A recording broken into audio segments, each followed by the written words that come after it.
Hey guys, it is Tristan with Nerdette's NewsStand, and I want to talk about a big loss that Amber Heard has now suffered. Now, this is a couple days old. I was unable to get to it, but I still want to update it as we get closer to the UK trial set to start in less than a week. So, if you remember correctly, about a week and a half ago, I would say, Amber Heard lost Roberta Kaplan.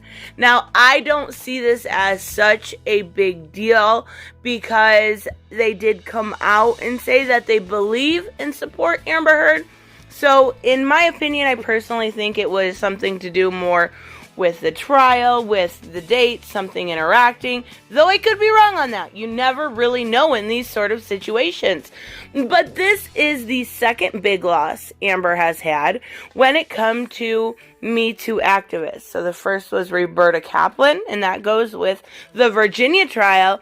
Now we are having Me Too activist Amanda de Cadenet drop her support.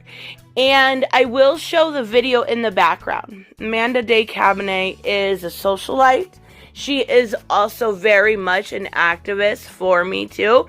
And she is the founder of Girl Gaze. Now, this is a big promotional site. She also has her own YouTube channel called The Conversation. But this is a big promotion, right? Girl Gaze. We've seen this video from Amber plenty of times. It's like watching Amber lie to you for a few minutes straight. And, this is where these two got together. This is where Amanda really started showing her support for Amber. And, at this point, I'm not sure that there's much support left. They were close friends even at that point. So it's a very weird situation to have somebody as big as Amanda, no longer willing to testify. And that is, I'm not going to bury the lead, it is because she heard the audio tapes of her verbally abusing Johnny, and she feels like she was basically used and misled, and she feels kind of betrayed by the actress. The audio tapes that were originally published by Daily Mail was a big bombshell for a lot of people when it comes to this case, and Amanda is one of those people.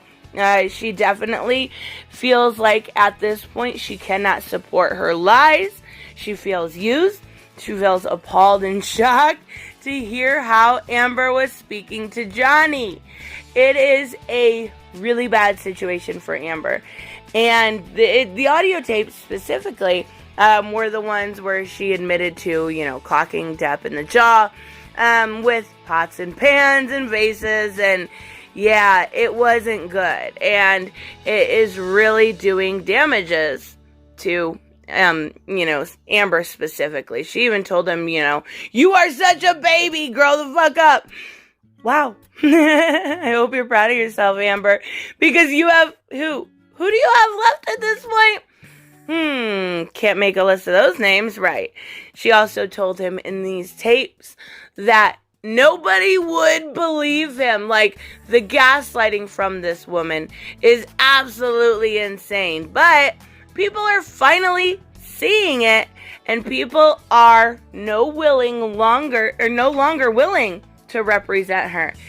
Oh boy, let's take a look at this article. So this is specifically for the Virginia case, and she was expecting, Amanda, a close friend and longtime women's rights activist, to testify against Depp in a series of looming defamation cases.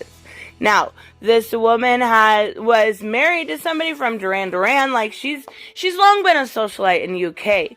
But her dramatic turnabout came after the Daily Mail released a series of bombshell audio tapes in which the couple were overheard discussing their marital problems and frequent fights. The Aquaman beauty admitted clocking her Oscar-nominated husband in the jaw and pelting him with pots, pans, vases, and various recordings made prior to the couple's split.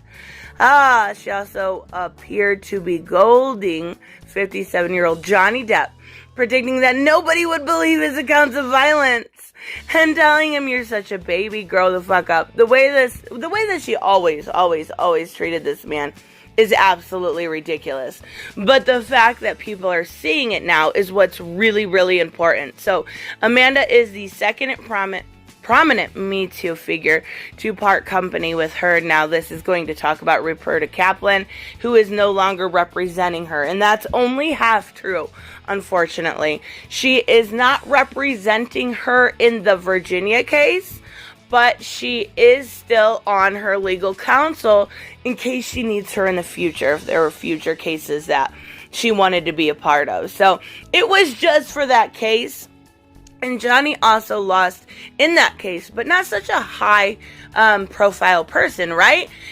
Who he lost was not even known. It's not like he lost Autumn Waldman, his main person.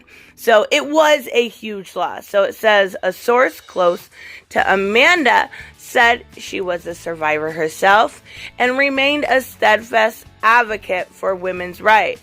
Amanda feels she was used and misled by Amber and hopes Amber receives the help she needs.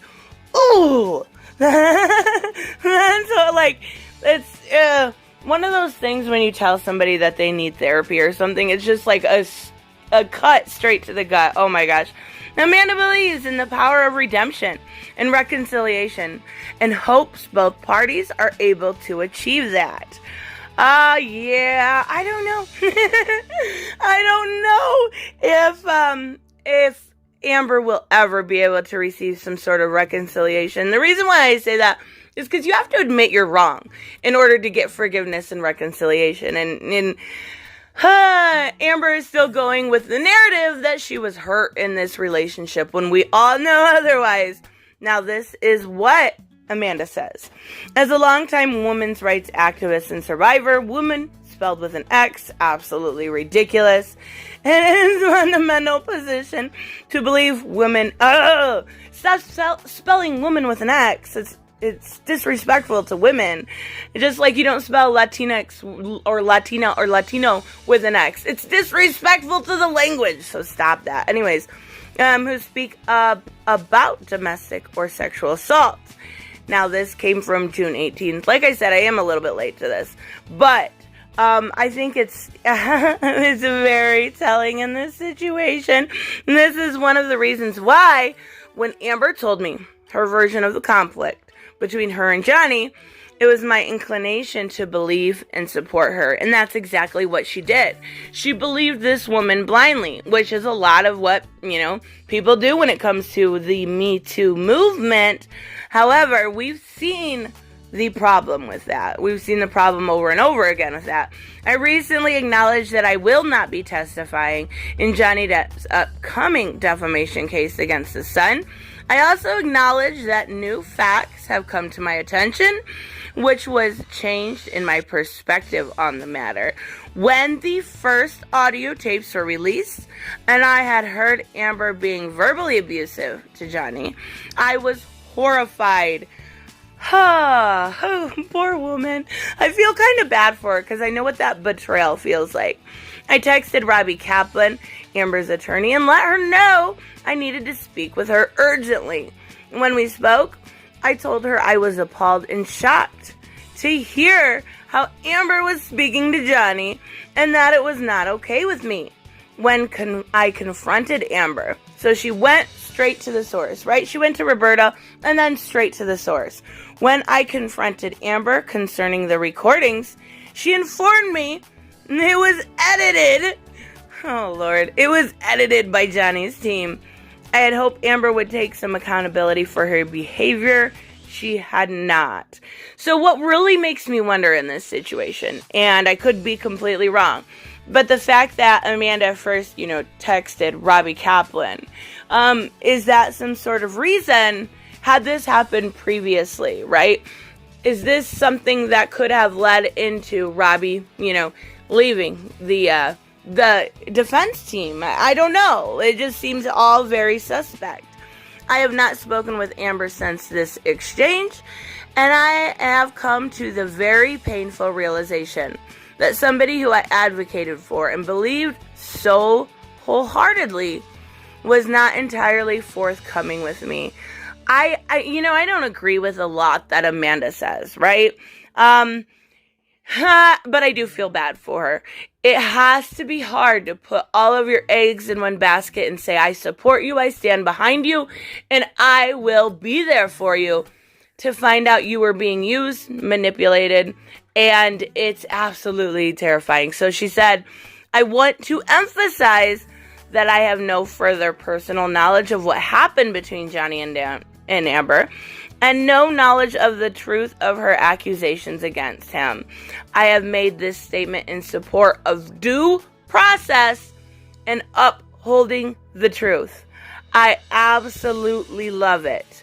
This whole elaborate hoax that Amber has orchestrated is finally being proven and, blowing up in her face. And this is a big, big deal.